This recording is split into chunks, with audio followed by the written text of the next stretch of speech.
फरमाया। और सूरह आले इमरान में क्या ऐसा खूब मजबूत किस्सा है, खुदा की कसम कि अगर इन बद मजहबों को कुरान पढ़ना आता, इनको कुरान की तफसीर पता होती, ये इश्क और मोहब्बत में डूब कर अगर कुरान पढ़ते तो इन्हें पता लगता कि महबूब आका की क्या शान है।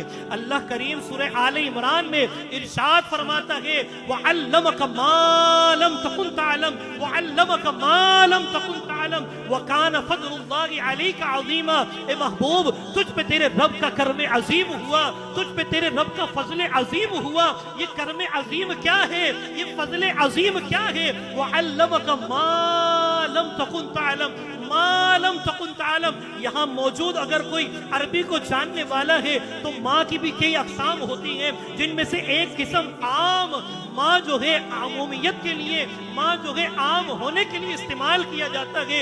इस कुरान की आयत में ये माँ वो माँ नहीं कि जो माँ आम मखसूस मिनहुल बाज़ हो, बल्कि ये माँ अपनी अमूमियत पर बरकरार है। अल्लाह करीम ने इरशाद फरमाया, वअल्लमका मा लम तकुन तअलम मा लम तकुन तअलम। महबूब, आप जो कुछ नहीं जानते थे अल्लाह ने वो आपको दिया। और कितना इल्म दिया? हजरत आदम अलैहिस्सलाम का इल्म दिया, हजरत नूह अलैहिस्सलाम का इल्म दिया, हजरत इब्राहीम अलैहिस्सलाम का इल्म दिया, हजरत शुएब अलैहिस्सलाम का इल्म दिया, हजरत हारून अलैहिस्सलाम का इल्म दिया। माजी के उलूम दे दिए, मुस्तकबिल के उलूम दे दिए, हाल के उलूम दे दिए। और कितना इल्म दिया? सहाबा का इल्म दिया, सहाबा में इख्तिलाफ का इल्म दिया, हुजूर अलैहिस्सलाम के उम्मतियों का इल्म दिया, उम्मतियों में जो गुरोह होंगे उनका इल्म दिया। हुजूर की उम्मत कितने हिस्सों में डिस्ट्रीब्यूट होगी, कितने हिस्सों में तकसीम कारी होगी, ना कि इन चीजों का इल्म दिया,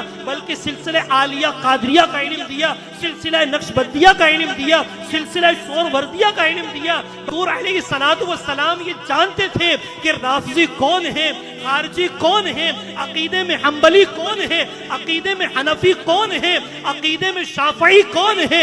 ये माँ उस अमूमियत का फायदा देता है। वअल्लमका मा लम तकुन तअलम। महबूब, तेरे रब का तुझ पर कर्म अजीम हुआ, तेरे रब का तुझ पर फजल अजीम हुआ। अल्लाह करीम ने अपने महबूब को सुबह कयामत तक का इल्म दिया, ना कि सुबह कयामत का इल्म दिया, बल्कि कायनात के जर्रे जर्रे का और दुनिया के चप्पे चप्पे का इल्म अता फरमा दिया। ये शान है। नारे तकबीर।